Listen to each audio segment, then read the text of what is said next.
La semana parte con Kast, Bachelet, el ministro Simpertille y los archivos del caso Epstein como protagónicos.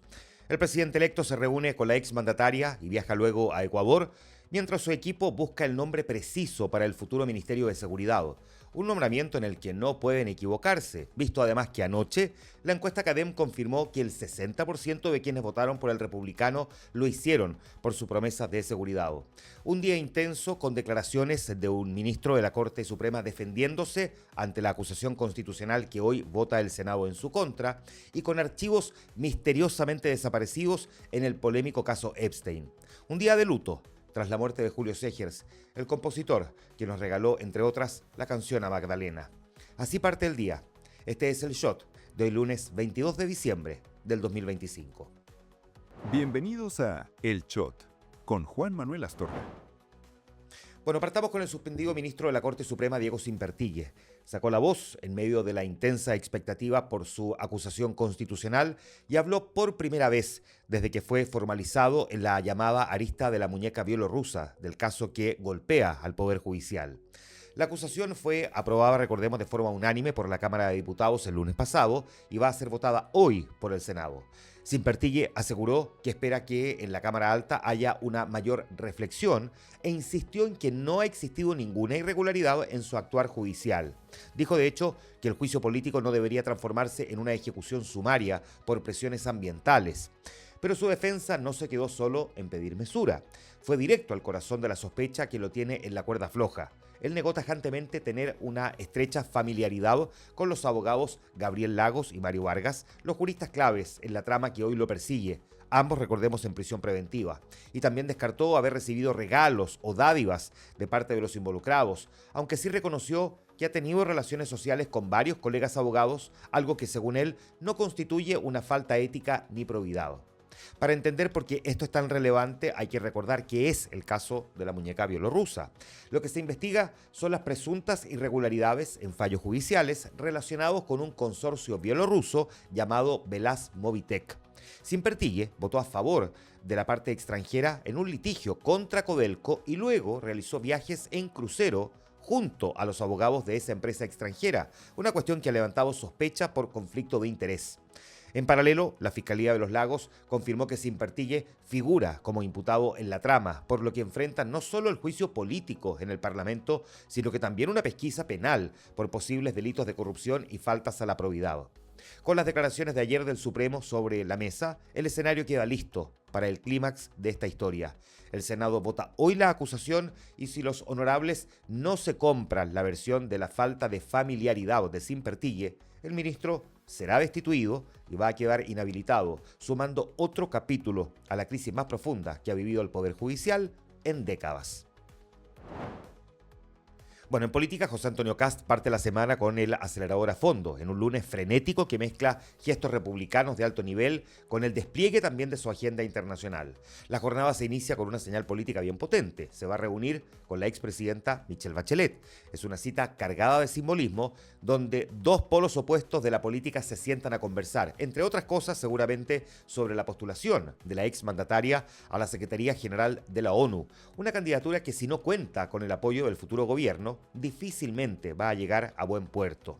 Apenas termine ese café, Kast emprende su segundo viaje al extranjero en calidad de presidente electo, aterrizando hoy mismo en Ecuador para reunirse con el presidente Daniel Noboa. No es una visita turística. Ecuador se ha convertido en un referente y también en una advertencia, habrá que decir, en temas de seguridad y crimen organizado, ejes centrales del futuro gobierno. Tras su paso por Argentina para ver a Javier Milei, este viaje confirma que la nueva administración está tejiendo su red de alianzas regionales con urgencia. La hoja de ruta no termina ahí. Mientras Kast vuela a Quito, la Cancillería de Perú ya confirmó que Lima será la próxima parada. Se oficializó que en enero Kast va a cruzar la frontera norte para sostener su primera bilateral con el presidente peruano José Gerí. Kast busca asumir en marzo con el vecindario ya visitado, las relaciones con la derecha regional totalmente consolidadas y con el eventual apoyo a la candidatura de Bachelet a la ONU como un tema también despejado. Y si en lo internacional Kast se mueve rápido, en la interna están jugando una partida de ajedrez donde una mala movida les puede costar caro antes de empezar el gobierno. El foco de tensión está puesto en el Ministerio de Seguridad. Kast ganó la presidencia con la bandera del orden y por eso quien asuma esa cartera no solo será un ministro más, sino una especie de sheriff encargado de cumplir la principal promesa de campaña. Si fallan ahí, se cae el relato completo. Y aquí es donde el presidente electo enfrenta su mayor disyuntiva estratégica. El perfil del futuro ministro debe ser alguien capaz de generar resultados visibles, con experiencia en terreno y también con habilidades comunicacionales, porque está llamado a liderar un espacio que va a reemplazar al Ministerio de la Mujer dentro del próximo comité político, lo que indica la prioridad estratégica que va a tener el Ministerio de Seguridad. Corre con ventaja la idea de que asuma en el cargo algún ex uniformado, algo inédito porque desde el retorno a la democracia nunca se ha nombrado a un militar o carabinero como ministro. Los detractores de la idea piensan que es un error creer que seguridad es lo mismo que las Fuerzas Armadas. La integración del Ministerio de Seguridad con el estilo del gobierno de Kast presenta tensiones. El presidente electo busca moderación de expectativas, consciente de que la ciudadanía va a exigir resultados rápidos, mientras mantiene el factor sorpresa para implementar medidas contundentes sin prometer soluciones milagrosas. O sea, se mueve entre esas dos líneas. Kast ha repetido en diferentes discursos que los cambios, especialmente en seguridad, no se van a ver de inmediato y que gobernar requiere perseverancia, fortaleza y sabiduría. La disyuntiva clave será compatibilizar la mano dura con resultados tangibles sin caer en promesas irreales. El nuevo ministro será uno de los principales fusibles políticos del gobierno. Si no logra equilibrio entre expectativas y resultados, arriesga convertirse en blanco de críticas antes incluso de ejecutar gran parte de su agenda. ¿Cómo pedir paciencia y al mismo tiempo prometer resultados inmediatos? Esa es la ecuación imposible que intentan resolver en los pasillos de su comando. Bueno, todo esto se publicó en la primera encuesta CADEM post segunda vuelta. La foto del momento revela un cambio drástico en el ámbito nacional donde la gente tiene un ánimo distinto. Según el estudio, un 55% de los encuestados cree que a Chile le irá bien con el nuevo gobierno de Kast, mientras que el optimismo sobre el futuro del país alcanza el 61%, su nivel más alto desde marzo del 2018. Es una señal potente de expectativas positivas, especialmente tras años marcados por incertidumbre política y económica. Las razones del voto por Kast revelan una mezcla de adhesión y rechazo. 49% lo hizo por su programa de gobierno, 37% para evitar un triunfo de Janet Jara y el Partido Comunista y un 32% para impedir la continuidad del gobierno de Gabriel Boric. Más que una sola motivación, el respaldo se construyó desde varios frentes. Y en cuanto a las promesas, el cierre de fronteras para frenar la inmigración ilegal aparece como la principal expectativa ciudadana, 60%, seguida por el ajuste fiscal para reducir el gasto del Estado, 29%, y el crecimiento económico y del empleo, un 19%. Los atributos más valorados de Kast son el carácter, con un 70%, autoridad y liderazgo, con un 65%, capacidad económica, con un 63%, y mano firme frente a la delincuencia y el narcotráfico, con un 61%. La encuesta CADEM también muestra respaldo a gestos simbólicos. 60% aprueba que el presidente viva en la moneda y 66% ve con buenos ojos recuperar el rol de la primera dama. En contraste, la gestión de Boric cierra con un 33% de aprobación y un 62% de desaprobación. Esto confirma que la elección fue también un plebiscito sobre su gobierno. Y mientras tanto, la izquierda vive su propio vía crucis en una sesión de terapia grupal que no termina. El Comité Central del Partido Comunista se encerró a realizar la autopsia política de la dolorosa derrota de Janet Jara, intentando descifrar cómo su carta presidencial terminó naufragando sin apelaciones.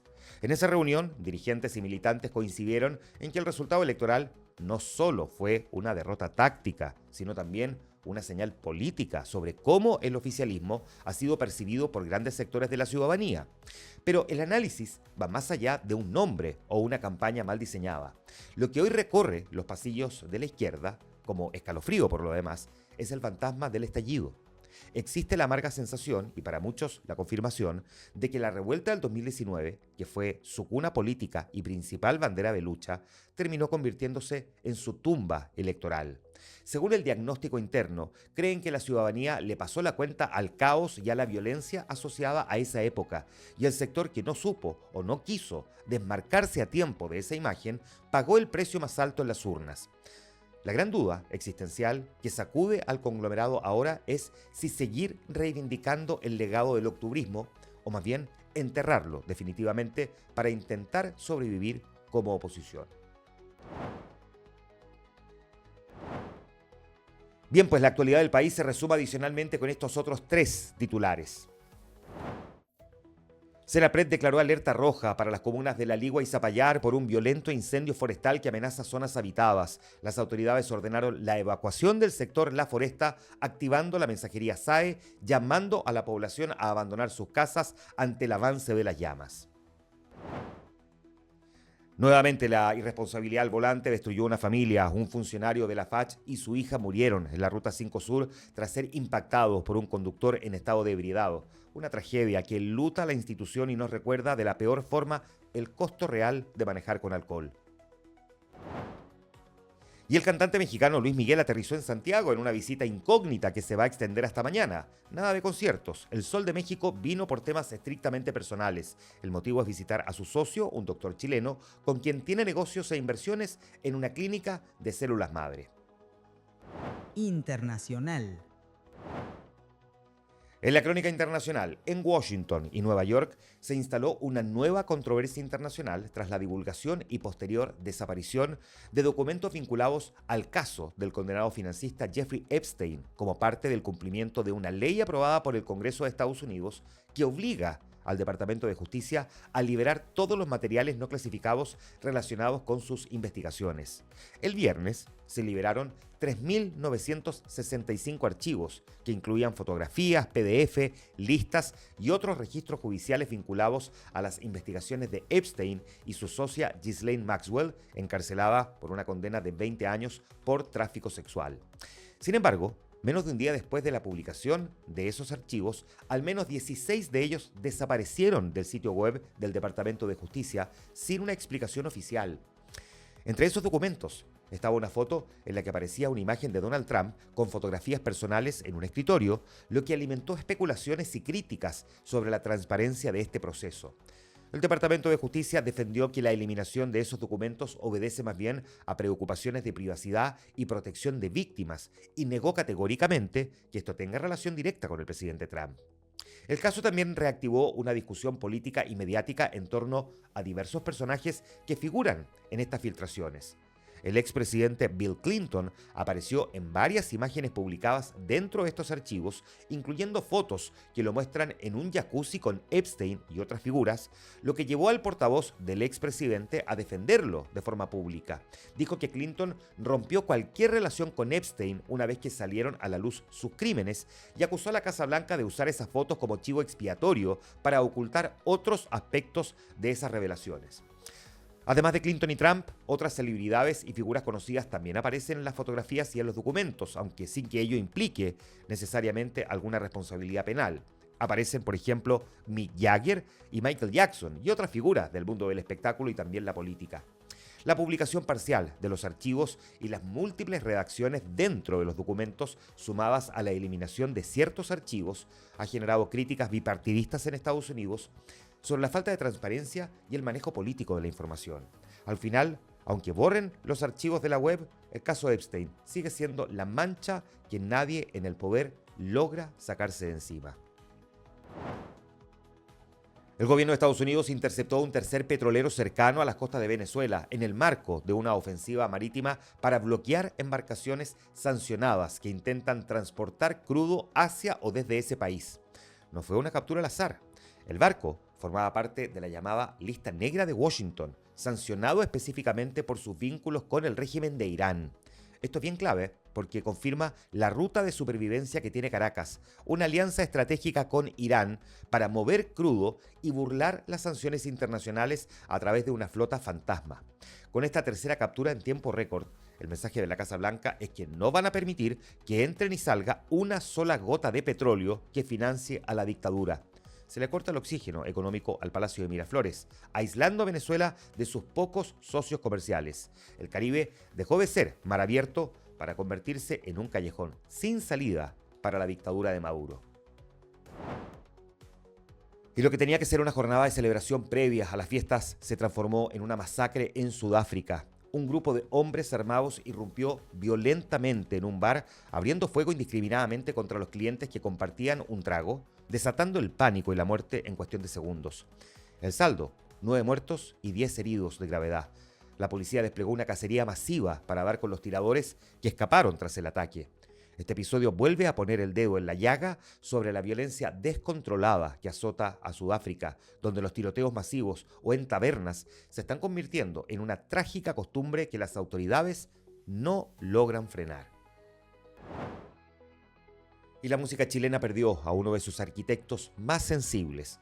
Murió Julio Segers, el cantautor que no solo cantaba, sino que dibujaba paisajes con su guitarra y que convirtió el escenario de la Quinta Vergara en el patio de su casa. Segers fue la definición de una época dorada de los festivales, cuando la competencia importaba de verdad y las letras tenían peso. Su nombre quedó grabado en la historia grande del certamen viñamarino al ganar la Gaviota de Plata en 2 ocasiones. Nos dejó la inolvidable Canción a Magdalena, con la que conquistó a Viña en 1970, y también Los Pasajeros, ese himno de 1973 que reflexionaba sobre lo efímero de la vida y que se convirtió en un clásico instantáneo.